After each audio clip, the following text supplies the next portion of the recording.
एकं शास्त्रं देवकीपुत्रगीतम् एको देव देवकीपुत्र एव एको मन्त्र तस्य नामानि यानि कर्मावपि एकं तस्य देवस्य सेवा। हरे राम राम राम हरे हरे, हरे कृष्ण कृष्ण कृष्ण हरे हरे। बोले योगेश्वर श्री कृष्ण भगवान की जय। आइए बढ़ते हैं अपनी उसी जर्नी पर जिसमें कल विराम लिया था। चैप्टर नंबर 6, आत्म संयम योग या ध्यान योग। जब विद्यार्थी स्कूल में पढ़ते हैं तो उनको एक ही बात कही जाती है कि तुम्हारा ध्यान किधर है।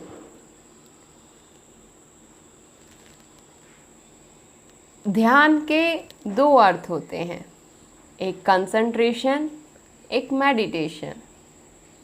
दोनों में बहुत सूक्ष्म अंतर है। यदि बात करें हम कंसंट्रेशन की, तो किसी बाह्य वस्तु पर ध्यान का होना कंसंट्रेशन है, और जब वही ध्यान किसी आंतरिक वस्तु पर होता है तो वो मेडिटेशन होता है।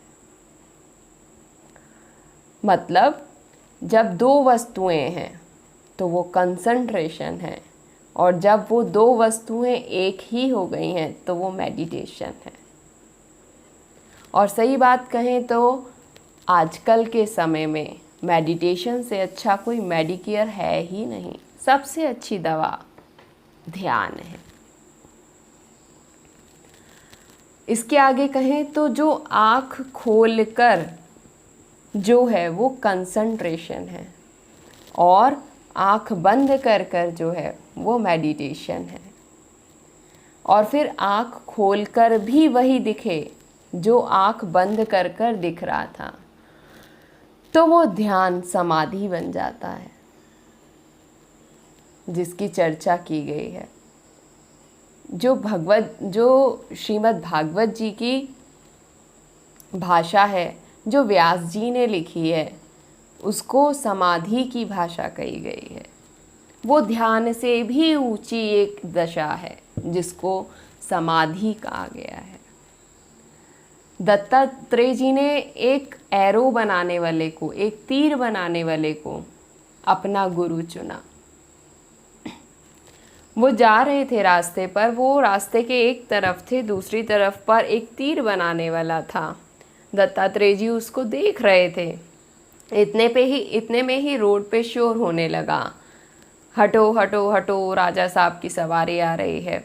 और वहाँ से उस नगर का राजा की शोभा यात्रा निकलने वाली थी। तो पूरे रास्ते में कोलाहल मचा हुआ था, तरह तरह के ढोल नगाड़े शंखनाद हो रहे थे। लेकिन दत्तात्रेय जी उस एरो बनाने वाले को देख रहे थे कि उसका पूरा ध्यान एक अपने एरो बनाने पर ही था। इतने में राजा भी निकला। 16 घोड़ों की सवारी पर सवार राजा उधर से निकला, उसके पीछे उसकी रानियां, और तरह तरीके की शोभा यात्रा जब पूरी उसकी समाप्त हुई, तब दत्तात्रेय जी जाकर उस तीर बनाने वाले से बोले कि भैया। तो वो एकदम चौंका और उठा। उसने बोला कि भैया अभी तुमने देखा नहीं कि यहाँ क्या हो रहा था? उसने बोला नहीं महाराज, क्या हुआ? तो उन्होंने कहा कि यहाँ के राजा की शोभा यात्रा निकली, क्या तुमने देखा नहीं? तो वो बेचारा बड़ा घबरा गया कि नहीं नहीं महाराज, मेरे को पता नहीं चला, कहीं ऐसा तो नहीं कि आपने किसी से कहा हो, मुझे इसकी सज़ा तो नहीं मिलेगी। लेकिन मेरा ध्यान ही नहीं था, मेरा ध्यान तो पूरा अपने तीर बनाने पर था। तो दत्तात्रेय जी उसके चरणों में गिर गए कि नहीं नहीं भैया, मुझे तो अपना शिष्य बना लो। जिस तरीके से तुम्हारा ध्यान एक तीर बनाने में है, तो मुझे इतना आशीर्वाद दो कि मेरा ध्यान इस दुनिया बनाने वाले में लग जाए। ध्यान बहुत एक सर्वश्रेष्ठ अवस्था है, जहाँ तक पहुँचना अपनी मनोवृत्तियों को अपने अधीन कर लेना है। चित्त की एकांतता का नाम ध्यान है। और चित्त की एकांतता का नाम योग है। इसीलिए जब योग ही ध्यान बन जाए तो विधेय नामक सत्ता की प्राप्ति होगी। पतंजलि ने योग सूत्र दिया। श्री शंकर जी को आदि योगी के रूप में जाना जाता है, पर हमारे श्री योगेश्वर श्री कृष्ण वो तो योगेश्वर हैं, वो तो योगियों के भी योगी हैं, सबसे श्रेष्ठ हैं, इसीलिए योगेश्वर हैं। तो ध्यान को इस तरीके से हम एक रूप में समझ सकते हैं।